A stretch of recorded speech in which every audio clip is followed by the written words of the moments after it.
My guest today, Talithia Williams, is a statistician and mathematician at Harvey Mudd College and a host of PBS's Nova series. She's won national awards both for teaching math and for communicating mathematical ideas to the general public. There was a lot happening in our country at the time, lots of racial reconciliation happening, and I wasn't afraid to have those conversations with students in the classroom or just ask them how they were doing. There wasn't any magic in the material. It was still statistics, it was still math, it was still the basics, but I think it was just how they felt in that space. Welcome to People I Mostly Admire with Steve Levitt. Talithia first came into the public eye with a TED Talk that encouraged people to track their own bodily data to empower their interactions with the medical system. That's a powerful idea, and I'm excited to delve into that and also to get some tips on being a world-class teacher.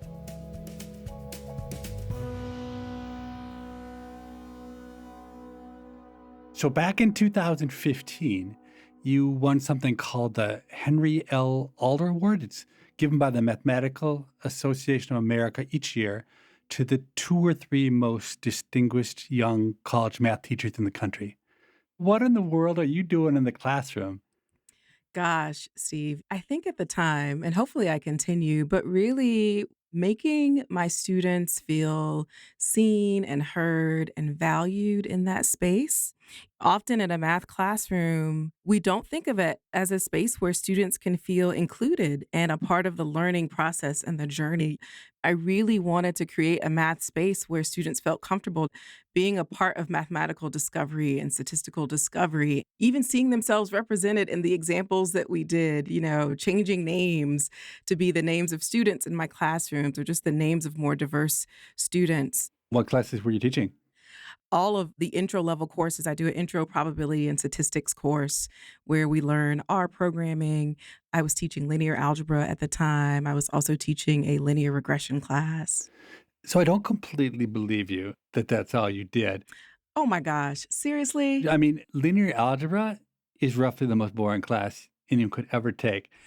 I don't think inclusiveness is enough to get people excited. You literally didn't do anything around the material to make it jump off the page other than change names? We did a viral YouTube video called That Makes It Invertible. That might have had a little bit to do with it. We talked about all the ways that a matrix is invertible to the tune of What Makes You Beautiful. And it was a viral mathematical sensation.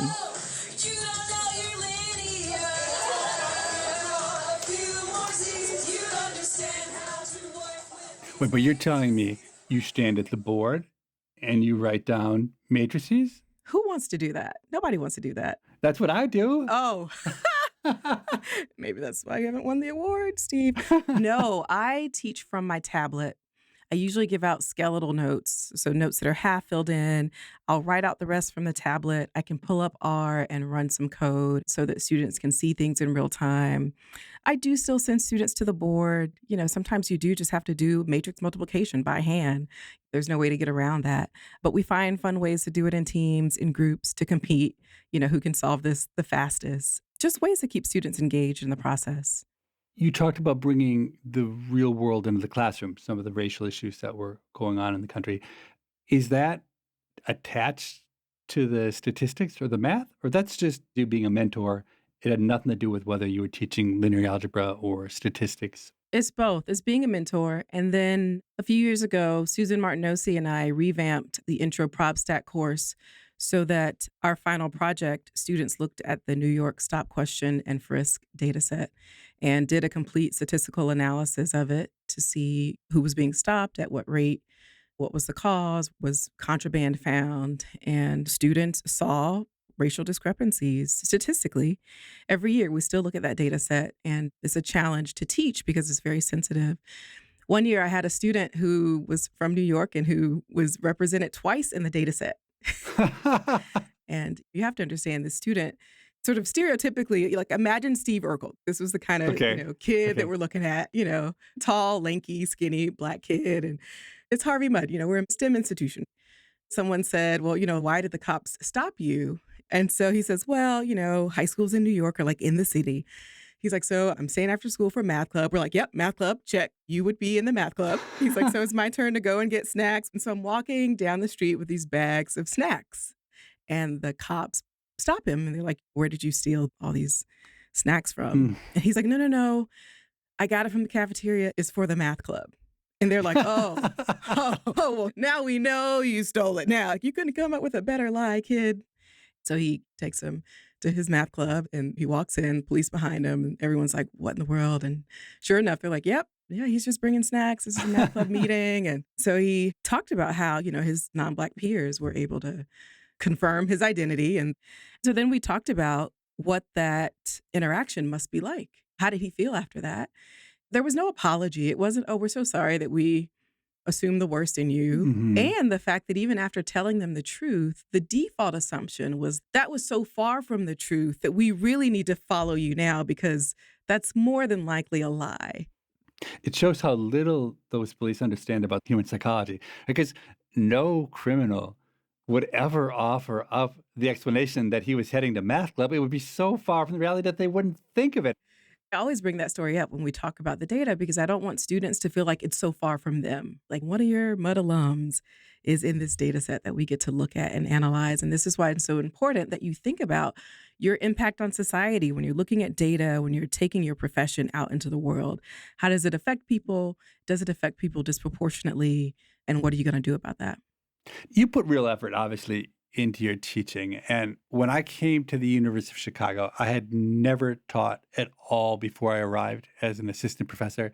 It was completely obvious that in economics at a research university, my career prospects depended only on my research output. And as long as I showed up in the classroom on time and I taught something, that was all that mattered. It wouldn't be held against me. Look, and I'm an economist, and I'm highly attuned to incentives. But actually, I just had the strong intuitive sense that being a bad teacher would be extremely painful. How excruciating would it be to stand in front of a class for 90 minutes, mumbling away, looking at my notes, proving theorems none of the students cared about? So for purely selfish reasons, I decided that at least once I should take a shot at being a good teacher. And it helped that I was teaching a course on the economics of crime to the undergrads. I tried to bring the real world in, just like you do. I arranged police ride-alongs, and I took them to a gun range to shoot guns. I mean, these are kids who'd never seen a gun before. And the real highlight was that I had a friend who was a prostitute. And once a term, she would come in and she would guest lecture to my class. My students, every year, uniformly agreed that her one lecture was better than any of the lectures that I gave the entire term. I bet. It's nothing like the award you won. But I think because of that prostitutes lecture, I got nominated for a university award and I won it. And the problem was that then there was a lot of pressure to keep on being a good teacher. And honestly, I have adopted the craziest strategy for never finding out whether I'm a good teacher or not, which is I literally have not looked at student evaluations for the last 25 years. I have foregone the value of 25 years of student feedback to protect my fragile ego from the likelihood that I'm really not that good a teacher. So when people say that economists are rational, all you have to do is look at behavior like that and people like me and say, no, economists are incredibly irrational. I hate looking at student evaluations. I have a group of women faculty that I send them to. We switch and we pick out all the good ones and then we trash all the bad ones. And we're like, you're just amazing. Look at these great things that people say about you. You're like, yep, I know, I'm good. So we're right there with you.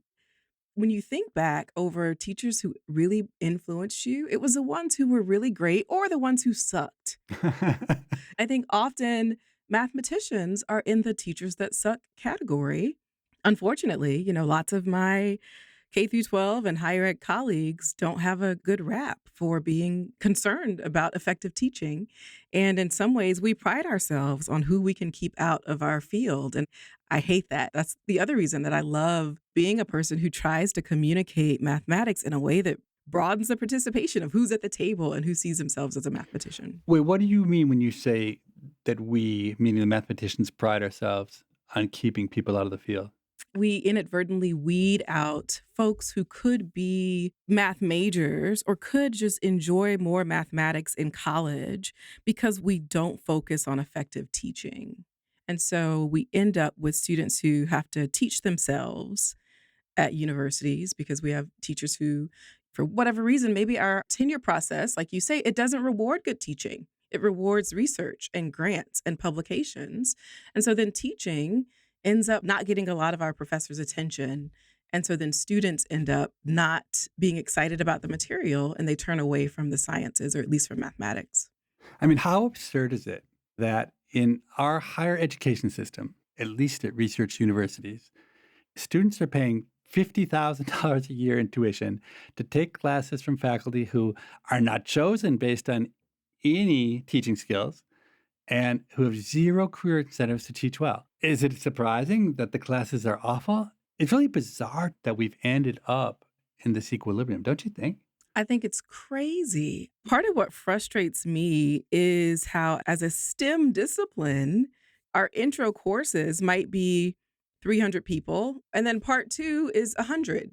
And then the third course is 50, because we know that folks aren't going to make it. We structure our courses assuming that people aren't going to make it, instead of providing the resources so that we support the 300 students who start to graduate in our subjects. We just kick them to the humanities as though, like, they'll take you. Psychology will take you. They'll graduate you with a degree. English won't let you down. So why will engineering let me down? Why does chemistry let me down? Why does math let me down?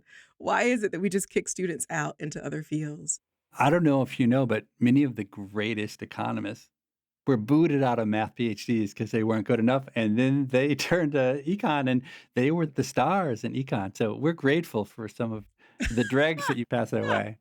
Going back to this idea of the equilibrium in higher ed, if it were only the most elite research universities, maybe you could say, oh, it's no big deal that those don't do teaching well. But I think there's a real trickle-down phenomenon, at least in economics. There are probably 20 U.S. universities who consider themselves to be in the top 10 among economics programs. Now, obviously, that's impossible, right? There can only be 10 schools in the top 10, but 20 schools think it. So those 20 schools call themselves top 10, and so they act the way they think a top 10 school should act, making promotion decisions based almost exclusively on publications with almost no weight on teaching in those decisions. But then there are probably 40 schools that consider themselves top 20 econ schools. And if you're a top 20 school, then you're almost a top 10 school. So you got to behave like the top 10 schools. So they have to do promotion based only on research. But then, of course, there's 40 more schools who think they're almost top 20 schools. And so by the time you're done, almost every university has this bizarre emphasis on research. Yeah. There's this thought that everybody now should be publishing. When look, there's probably so much more social benefit to just teaching well than to force everybody, even the people who want to teach well, to spend so much time doing the research. I'm curious, when you got tenure at Harvey Mudd, did your teaching help? Was that an important piece? Oh, hugely. Yeah. Harvey Mudd is very heavily teaching focused. So you could not get tenure at Harvey Mudd without having excellence in teaching and having great scholarship as well. That YouTube video also, that was a highlight.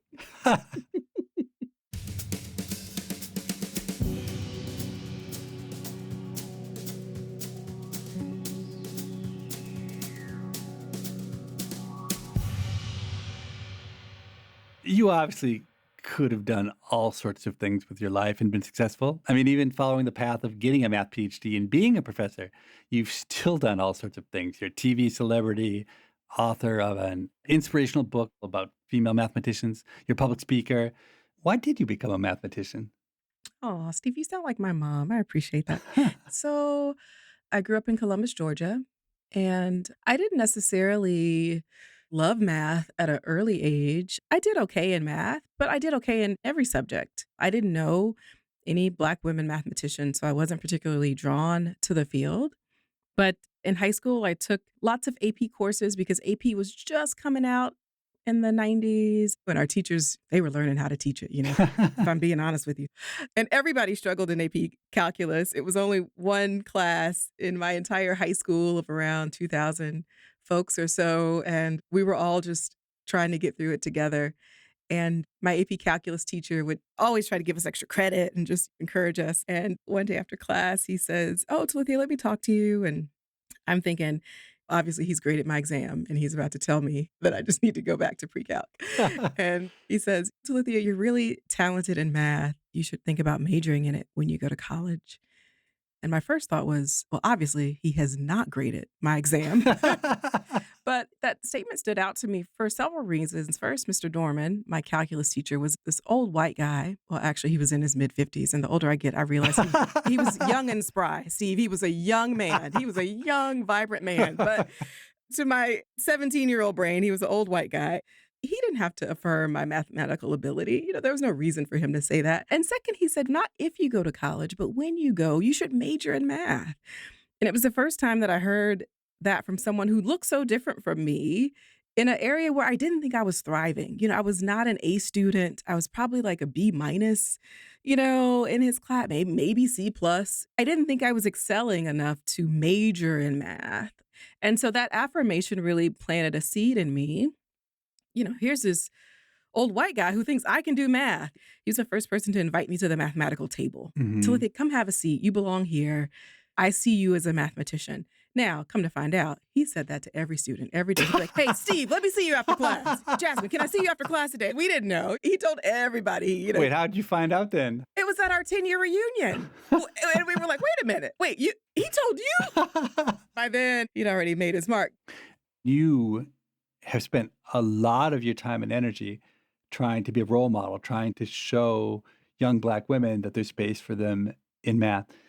But the way you tell that story, you almost tell it like because he was white and because he was a man and because he was old, it carried a special kind of impact. Absolutely. I tell white men this all the time because the first thing they say is, well, Talithia, I'm not like you. I can't motivate like you. And I'm like, no, you are the first person that motivated me to see myself as a mathematician. Had Mr. Dorman been an older Black woman, I would have thought, well, of course you believe in me. Like, you have to say it. If this had been, a woman from my church, like they always say, yes, you can do anything. You can be the president. The fact that he didn't have to, it made me hear it differently. I think you can have so much impact, even more so sometimes when you don't necessarily identify with that person along with their race and their ethnicity.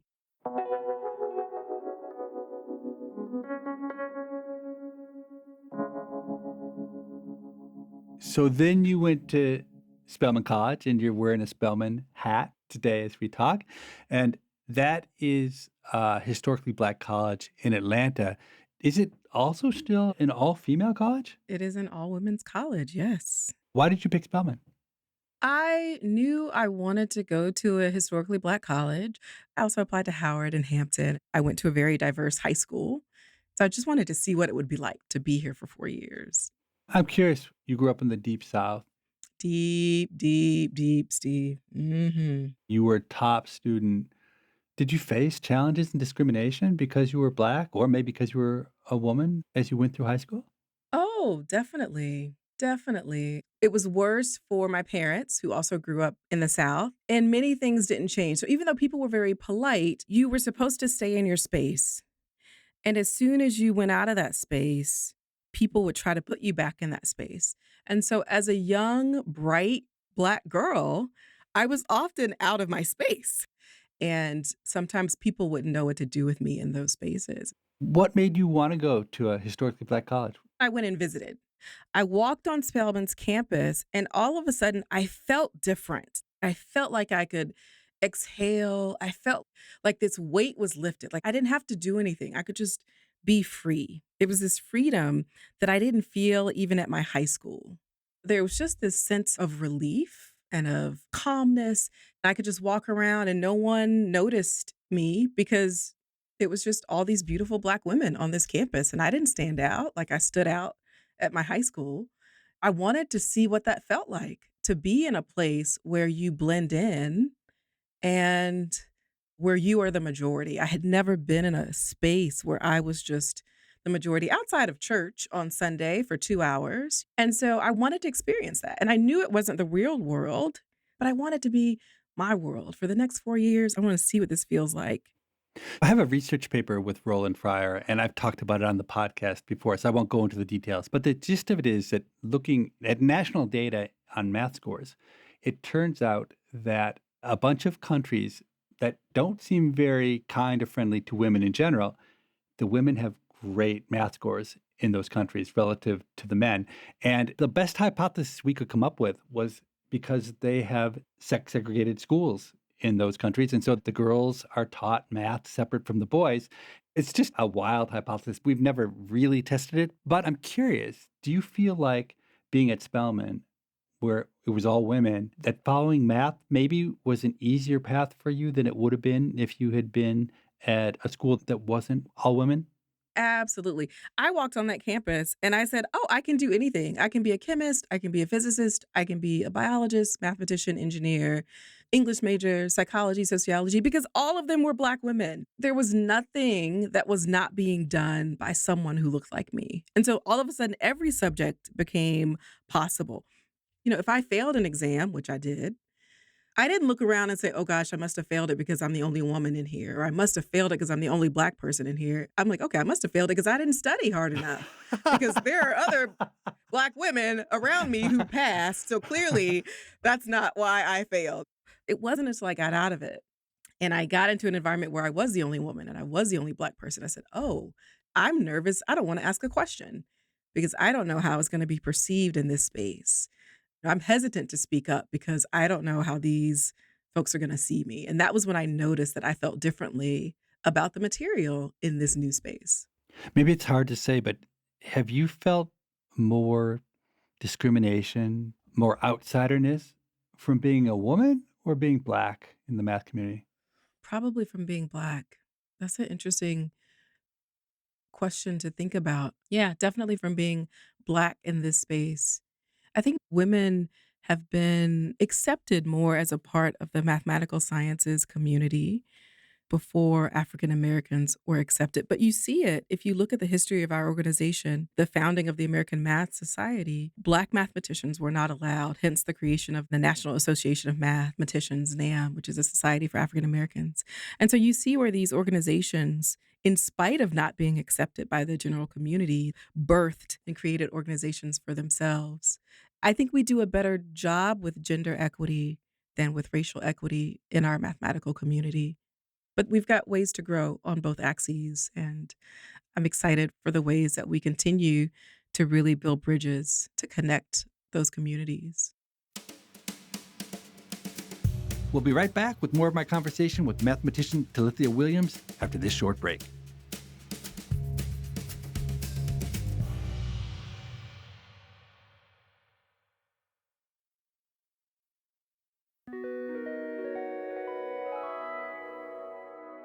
Now, one of the things that you're known for is encouraging people to track data about their own bodies as a form of feedback on their behaviors and to empower their interactions with the medical system. I get the sense that you're an avid data tracker of your own bodily functions. Is that right? What sorts of things have you tracked?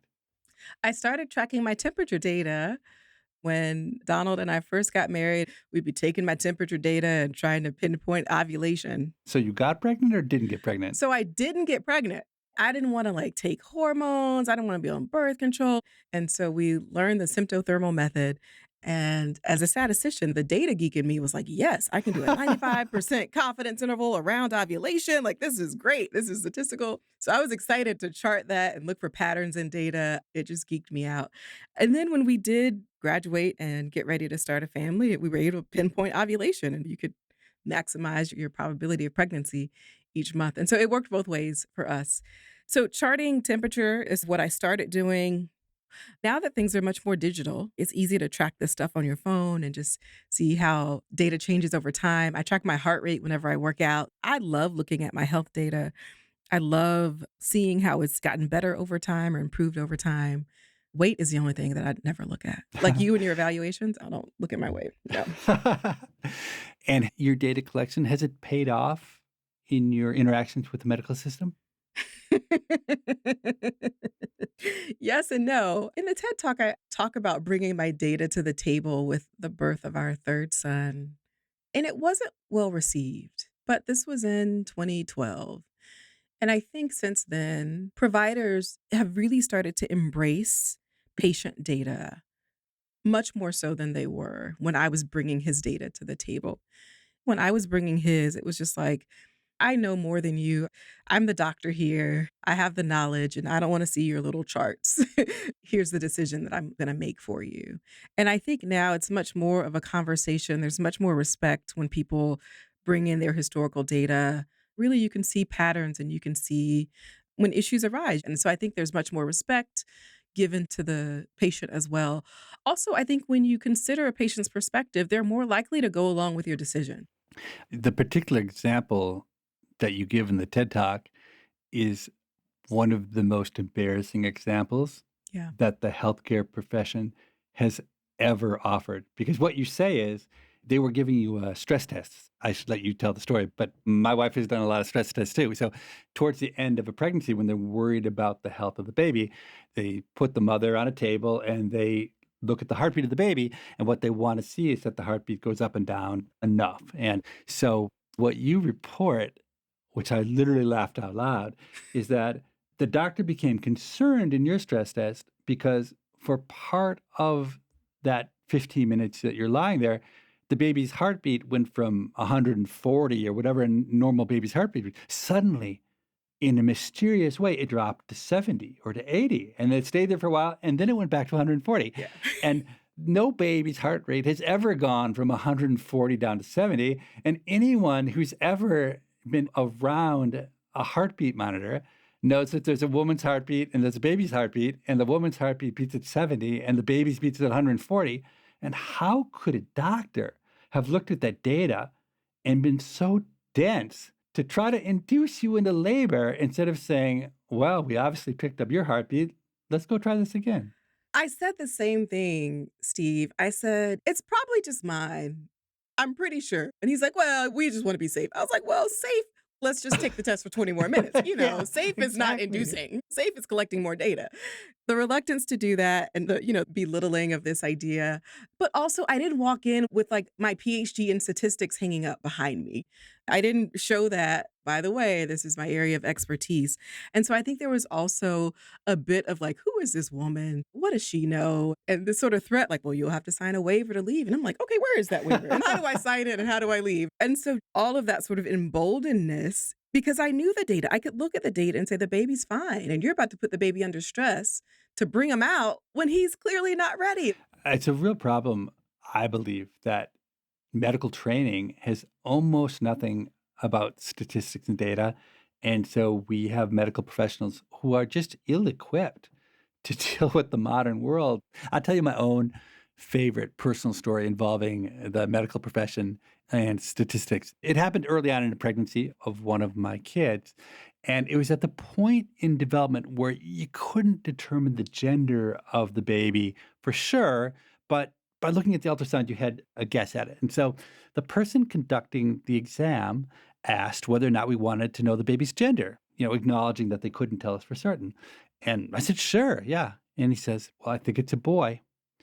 And I say, okay, how certain are you, in percentages that it's a boy? And he thought for a while and he said, well, I'd say it's about 50-50. And I had to keep from bursting out laughing because obviously I didn't need his expert guess to tell me it was 50% chance of boy. But honestly, trying to interpret him, I think what he actually meant was there was a 50-50 chance that he could tell it was a boy.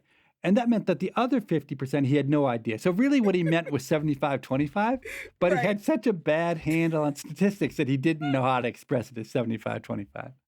Well, we waited to know the sex of the baby. For all three of them, we were like, I want to wait till it comes out. So sure enough, for the third one, we're like telling nurses we want to wait. And so pushing and I'm looking. And sure enough, the baby comes out. Oh, look, it's a boy. And I was like, I did not wait 9 months for you to just tell me. I just wanted to look down at its wiener and see it. I don't need you to, no, at this point, don't tell me what, so I was just like, oh, seriously, lady? So anyway, she handed me the boy that she got to announce. My sister, Linda, when she gave birth, she had been told from the ultrasound it was a girl, and she wanted a girl so badly, and she had all girls' clothes. And her husband was audio taping the delivery, and you can hear as the baby comes out, and they say, it's a healthy boy. She's like, boy? Boy? That's a risk of being told ahead of time.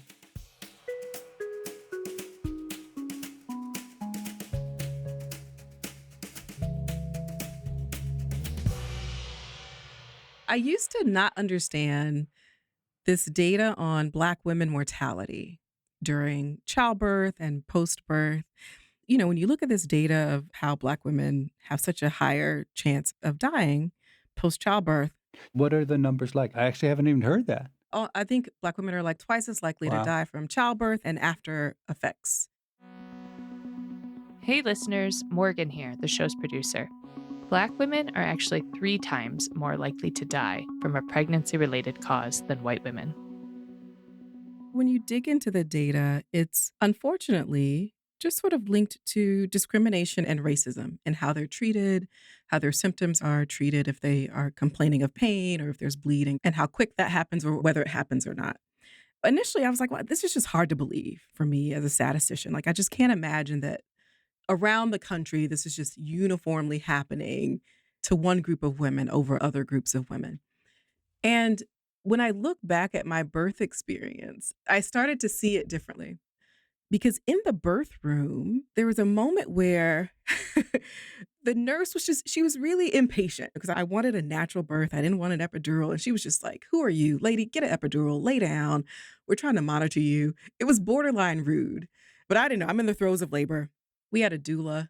And so the doula's there. And then all of a sudden the doula starts calling me Dr. Williams, like halfway through labor. And I'm like, okay, we're going formal, And so she's like, Dr. Williams, do you want to sit on a medicine ball? Okay, Dr. Williams, do you want to walk around? All right, Dr. Williams, do you want me to rub your back? And then all of a sudden, the nurses were like, oh, how can we make this a better pregnancy? What do you want to do? And it was just like night and day, Steve, like the treatment from before to once it was like, oh, she's a doctor. She's not crazy. She really doesn't want an epidural. She really wants to just have a natural childbirth. And it just made me think, well, how do people get treated when they aren't Dr. Williams and when they don't have a degree to bring to the table? Why aren't they treated the same way with regards to their birth experience? Well, you had a smart doula, I'll tell you that. Yeah, it was only in hindsight. I was like, why did you start doing that? That was weird. She was like, I noticed how they were treating you. They were just being very rude to you. So you did a natural birth the first time. Oh, all 3. Well, Steve, I was going to say, after you did it the first time, I'm kind of surprised you went back for number 2 and number 3. I said, if I could suffer for 5 years and get a PhD, how hard can pushing a baby out be? That's what I told myself. I see. But hey, ladies, however those babies come out, it's all good. Yeah, because in the birthing community, there's a certain kind of pressure towards natural childbirth. And I've always felt, can you imagine if instead of the female birthing community pushing you towards a natural birth, imagine if white male doctors said, yeah, we just think women should do natural birth. Can you imagine the outrage? How angry people would be? How can a white man be telling me that I should have a natural birth? This is the most painful and dramatic thing in life, and it's being minimized by the white males. But then when the pressure comes from within the community, I know my wife felt a lot of pressure to do natural childbirth, and she did it. And she did it all 3 times. And actually, the 3rd time she did it was really one of the most impressive things I've ever seen in my life. When she went into labor, it was the middle of the night, and she was in tremendous pain and very expressive about it. And I just had this feeling like the baby was going to come out any second. And so I rushed us to the hospital probably way too early. And they didn't even want to keep us at the hospital, but we begged them to keep us. And so they kept us. And so then what happened is somehow my wife went from being very expressive about her pain to going into what I can only describe as something like a meditative state. For the next 5 or 6 hours, she sat there completely silent, did not move, did not open her eyes, did not say a word. And when the nurse would come in and ask her periodically, how would you rate your pain on a scale of 10? She would say 10 out of 10. Okay, but she outwardly was not even, you couldn't tell when she was having a contraction or not. The only way you could tell she was having a contraction was by looking at the screen where you could see the monitor. And so everyone, the doctor, the nurses, myself, we all thought that she was not progressing towards having the baby. And we couldn't understand why she was saying 10 out of 10. So eventually, just to humor us, they measured how dilated she become. And she was like 9 centimeters dilated. She was like completely dilated. Okay. And suddenly everybody's like, what's going on? She might really be 10 out of 10 pain. And so they've got her in position now to actually deliver the baby. And like you can literally, I'm watching and you can see the head of the baby. And she opens her eyes and she says, I would like an epidural. And we're like, what are you talking about? The baby is going to come out in like 15 seconds. She said, I need an epidural. And we're like, she closed her eyes and the baby was out in a minute. And I asked her afterwards, I said, like, where were you? And she said, I just had this mantra in my head. Each contraction, I could go through it twice. It was just totally made up words and stuff. And she said, I just did that for the 6 hours and it was weird. I'd felt the pain, but it was like someone else's pain. It was like nothing I've ever seen in my life. I've never been prouder about anything anyone has ever done in my life than that she did that in that way. It was crazy. It's a beautiful, empowering experience. And I don't think we talk about it enough. I felt the same way. Our doula coached me through it, like relaxing during the contraction instead of tensing up, which a lot of women do, and letting the contraction work for you, but also just being present and centered in the midst of the pressure because your body is like literally opening up. I remember when, the head started to come forth and she said, you're going to feel this ring of fire. And I was like, what do you mean? Ah! And that was the moment that when you said that, I was like, yep, I know. That was the moment I was like, give me an epidural right now. But it was so amazing. And then as soon as the baby comes out, the pain is over. And then I remember standing up like, okay, let's walk to the room. And the nurses were just like, oh my gosh, what are you doing? We got a wheelchair for you. I'm like, I don't need a wheelchair. I'm fine. My legs work. I can walk. Give me my baby. I'm going to carry this baby. They were like, you are not going to carry the baby and you are not going to walk. But, I hadn't had an epidural. So I was ready to go run a marathon. It's such an amazing experience to feel it because I wouldn't say painful. It's pressure. It's experiencing your body open up and just do this magical thing. You're co-creating and you're like witnessing your body bring forth this human being. And it's just amazing to be present and to feel all of it, even the parts of it that don't feel as good. But you get through it. Mm-hmm. Millennium of women before us have gotten through it. And I felt like, you know what? I can get through it too. You are listening to People I Mostly Admire with Steve Levitt and his conversation with Talithia Williams. After this short break, they'll return to talk about the statistics course that shaped the trajectory of Talithia's career.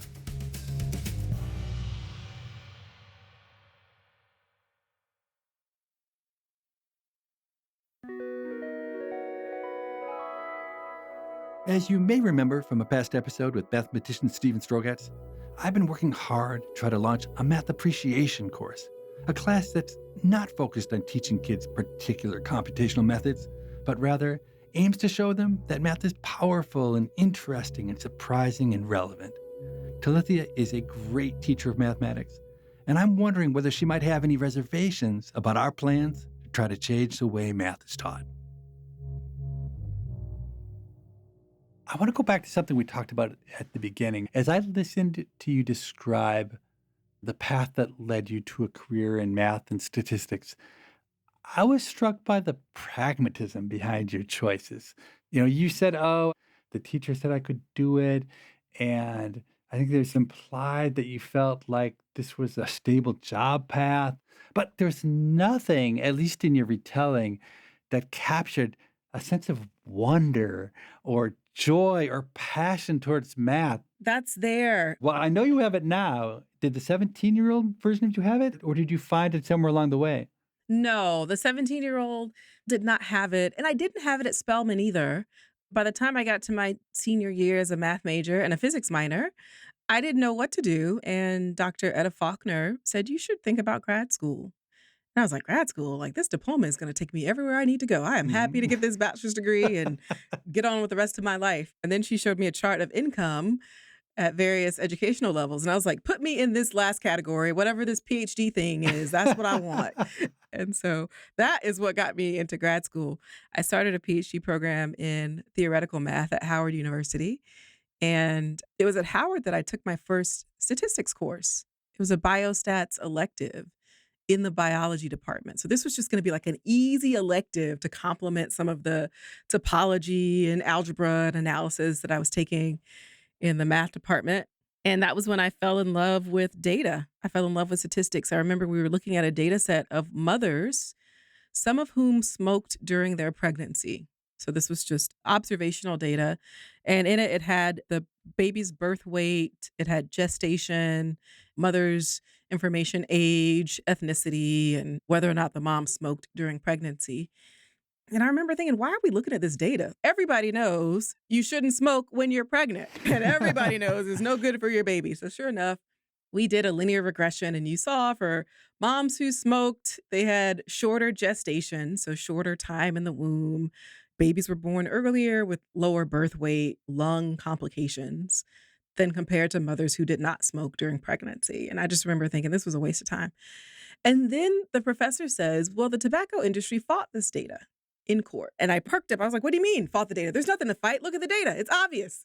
The only difference in these two groups of women are who smoked and who didn't. And they said, well, it wasn't an experiment. It was an observational study, and there could be genetic issues. Like, we don't know that it's actually nicotine. And I remember just getting furious the more that he talked about how they tried to refute this observational evidence that was presented. And of course, statisticians came on the defense to say, no, actually, this is legit. We can't take 100 pregnant women and say, you 50 smoke, you don't, and then we're going to see what happens, right? You can't design an experiment that's going to cause harm. And so, of course, as you know, now every cigarette packet has this warning label on it. But that was the moment that I said, I want to figure out how people try to get over with data. How do they try to lie with this information? Because here was this result that then changed how we perceived smoking and pregnancy based on this data. And yet there were folks who tried to pull the wool over our eyes. So that's what made me transfer to Rice University to finish the PhD in statistics, because of that biostats elective that I took at Howard. Who knew that it was going to be the thing that would ultimately change my trajectory? That's great. I had the mathematician Steve Strogatz on the podcast. Steve. Oh, Steve is so amazing. And listening to the contrast between the teenage version of you and the current version of you, which brings such passion and joy and wonder around math and stats, it brings me back to a radical policy recommendation that Steve Strogatz made on the podcast. So he believes we should completely reshape high school math to de-emphasize drowning kids with an endless series of techniques and tools for solving problems they'll never, ever see again in their lives, and instead emphasize the wonder and the joy and the power of mathematics. His view and my view, and it sounds like your view too, is that you can always learn the specific math technique you need when you need it, but everybody shuts down. Everyone decides along the way, look, I'm not a math person, and then you've lost them. I listened to it and I loved it, and I was going to co-sign and see if I could partner with you guys on it. Awesome. The one pushback to Steve's idea, which I think is great, how do you design a course that will really just teach the beauty and just the overview of math as a discipline? Just like we do music appreciation and art appreciation, what does math appreciation look like? I would worry how we would then put students into categories, because I would worry that we would end up with a tiered system where we would have maybe students of color, low-income students who are going on a certain track that doesn't set them up to then do STEM disciplines when they go to college, because they've taken this track that maybe piqued their interest. You've taken this and, oh, now I think I want to do engineering. And they're like, oh, if you're not doing calculus for a semester, you can't be an engineer, which is really how, unfortunately, a lot of our universities and colleges are set up. And so I want everyone to be able to graduate so that when they got to college, they could still pursue whatever major that they'd like to. And then you made such a great point about the calculus students also need to take a math appreciation, Yeah. right? You need to know the history of math. Yeah. You need to understand that. Part of my book, Power in Numbers, The Rebel Women of Mathematics, was really to highlight that women have also contributed. Because when I came through math, I didn't learn about the women who'd come before me and the great work that they had done, and also the ways that they struggled to get recognition or to get the PhD that they so rightfully earned. And so really appreciating the folks who've come before us and learning about them, I think also draws us and can attract us to the field and help us to appreciate it even more. Yeah, because I mean, my own view is that maybe math appreciation shouldn't even be a course. It should just be an attitude. It should be from K through 12. It should be baked in. Exactly. Yes. And I also feel like we spent so much time in high school on math that was relevant in the 1960s to people like Katherine Johnson, who you write about in your book, that isn't very relevant anymore. So there's plenty of time to help kids appreciate stuff. I'm like you, I'm deeply suspicious of anything that involves tracking. I like the idea of kids choosing from a menu of equally interesting, important things. So I like the idea that in high school, a kid might be able to choose between statistics, data science, or calculus. In a world in which choosing data science or statistics won't rule out your future, the only people who've really been negative towards Steve Strogat's idea in an absolute avalanche of enthusiasm that we have received from regular people, from funders, from states saying, hey, how can we implement this right away? The only people who are not very happy about it are the professional mathematicians. They have this fear that if everybody doesn't learn all this math, somehow we're lost. But I really think the mistake in that thinking is, why do you have to learn it in high school? I didn't take any economics in high school. I didn't know anything about economics. I started in economics. I liked it. I majored in it. I got a PhD. I mean, if you hadn't had the AP course at your high school and you had showed up at Spelman, would it not have been possible if you were just super excited and passionate about math that you could have taken entry-level calculus and still ended up as a math major? Absolutely. I took calculus again, even though I'd taken AP calculus. And so I started in that calc class, and there were math majors who started in pre-calculus. Steve, I think it's a phenomenal idea. And I really think that high school students need to learn financial math. What does it mean to have a mortgage and a car payment and interest? What are interest rates? How do you calculate that? How do you pay down on that? There's so many real life things that they have to deal with that they just have no idea, and they just get taken advantage of as soon as they hit 21 and 22, and they take out loans for things that they don't understand the magnitude of and end up making minimum payments. And so I think there are just so many ways that we can better educate high school students to really be conscientious citizens, and that we don't. We teach them math that many of them may not ever use. May not? What do you mean, may not? I was trying to be generous. I am a part of the community, Steve. I got to go back to them now. I want them to take me back in. But take data science, take a stats course, and understand when election season comes and you see all these polls, what does that really mean? When COVID-19 happened, I fear that many citizens in our country and around the world were just so confused at the way that the science was being presented to them, because they just didn't really have a grasp on how to understand the data and the numbers. I mean, you and I have both been big proponents of trying to integrate data science into the math curriculum. And that movement has, I think, much in common with Steve Strogat's math appreciation angle. The idea for me of data science is, if you give young people some tools for analyzing data, then they can take those tools and actually answer a question they care about. Yes. And then it changes their life. But boy, is it hard. I mean, we know from the data science movement we're part of how hard it is to change the system. But still, it's one of those things where I'm pretty selfish, but it's still, this seems so important that I'm willing to put effort into it, even though it's painful and it's slow. It's just the right thing to do. It is. It's hard work, but it's hard work that's worth doing. And I think if we look at maybe not our children's generation, but hopefully our grandchildren's generation, maybe things will be better in that time, and we'll see some of the fruit of the labor that we're putting in today.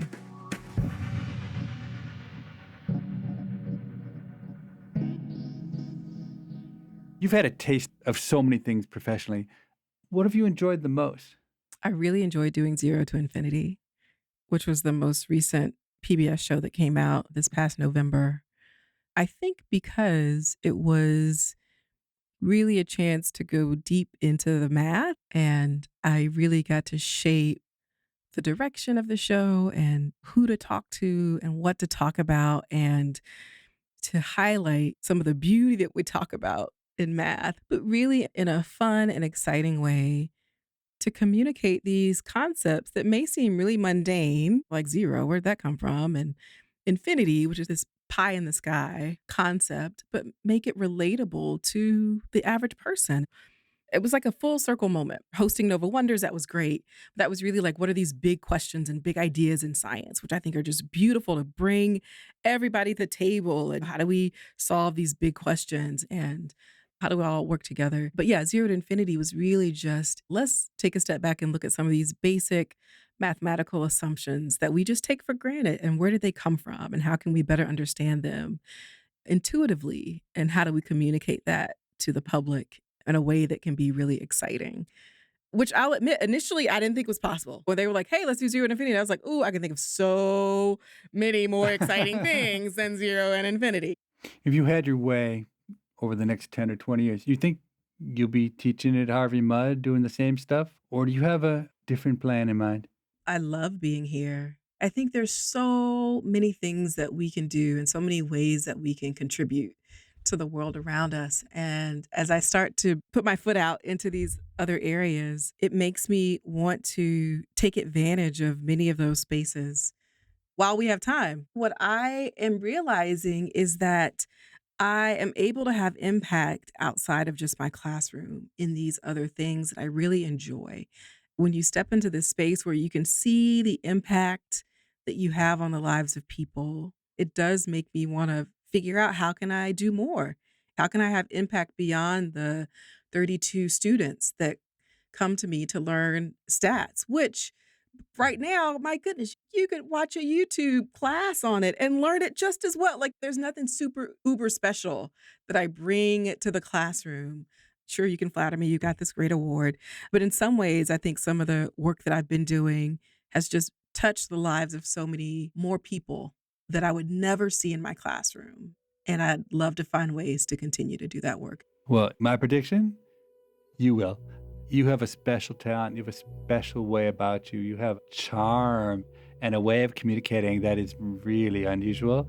And I can only see doors opening. Thanks, Steve. Oh, I'm tearing up over here. If you're interested in more from Talithia Williams, check out her book. It's called Power in Numbers, The Rebel Women of Mathematics. Her popular TED Talk is entitled Own Your Body's Data, and her most recent Nova series is Zero to Infinity. So now it's time for our listener question, and as always, I invite Morgan on with me to help us out. Hi, Steve. Hi, Morgan. So a listener named Sierra wrote with a question about the decline in global birth rates. China's population is shrinking for the first time in decades. Europe's population is getting older. And Sierra doesn't understand why this is so concerning. Can you explain it? Yeah, so the reason that some people are quite worried about this is that the elderly are a dependent population. They don't work, someone has to support them. And if the ratio of elderly to working age population gets higher, that means you have to take a bigger chunk of the income earned by the workers and reallocate it to the elderly. And that can cause political problems, and it can make the working age people angry. That's the first order concern that people have. There's also a second order concern, which is there's this view that only young people are creative. And if you don't have a lot of young people around, there won't be anybody to have new ideas, good ideas, and that will lead culture, society, innovation to stagnate. So do you agree with that? Not really. I don't actually think those are very good arguments. So, like, other people do. The Economist magazine just had a big article full of concern that this is an enormous problem. But honestly, I don't think it's that big a problem. Now, certainly, the facts are true. The population is getting older. There'll be more people who are dependent. All of the arguments I made above are true. But why am I not that concerned about it? First, this is a problem that unfolds very slowly. It's not like you wake up one day and suddenly the population's old. Everybody just gets a little older year by year. So you have a lot of time to deal with it. There's plenty of opportunities to adjust. And in general, when you have time to make adjustments, problems are not nearly as pressing as when they happen all at once. The second reason I'm not that concerned about it is that the way people frame it does at least slightly overstate the problem, because at the same time that we have more old people, if we're having fewer children, children are also a dependent population. The government has massive subsidies of children in the forms of public education. And so that does offset, to an extent, the aging of the population. A third reason I'm just not that concerned about it is that there's a really simple solution. The elderly are much healthier than they used to be. They're living much longer.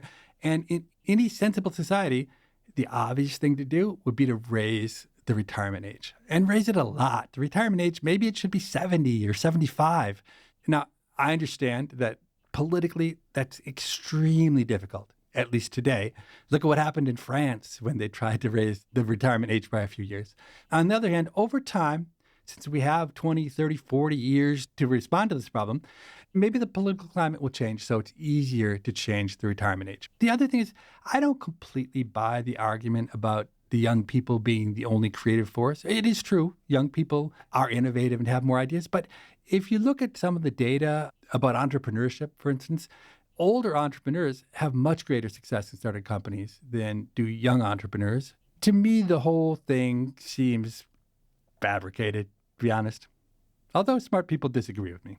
So in that same email, the listener Sierra raised another point that many people believe a society can't survive without GDP growth. Do you also believe that to be a myth? That's a great question, a hard question. So GDP growth is definitely not necessary for a society to survive.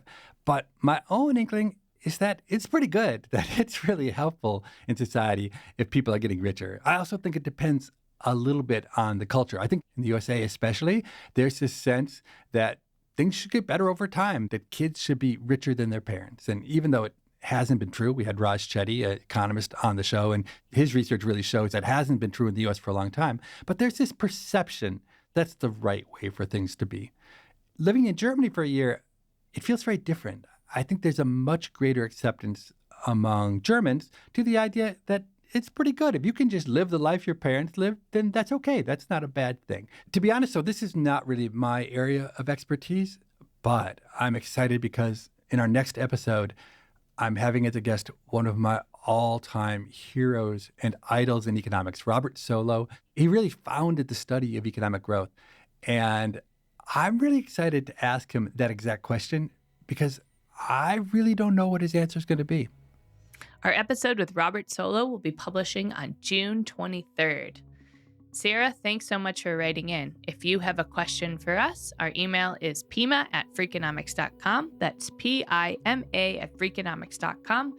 Also, if you have a follow-up question for Talithia Williams, please send it our way. We read every email that's sent, and we look forward to reading yours.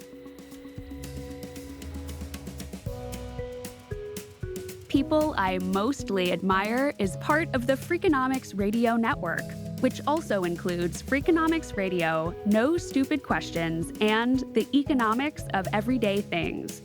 All our shows are produced by Stitcher and Renbud Radio. This episode was produced by Morgan Levy and mixed by Jasmine Klinger. Lyric Bowditch is our production associate. Our theme music was composed by Luis Guerra. To listen ad-free, subscribe to Stitcher Premium. We can be reached at pima@freakonomics.com. That's PIMA@freakonomics.com. Thanks for listening. My husband, who was not my husband at the time, he had this awkward math pickup line, which was, I wish I was your derivative because then I'd be tangent to your curves. No, you got to be joking. Wait, that literally was his pickup line? That was it. I mean, and I was like, honey, you had me at derivative. Really? That was all you had to say.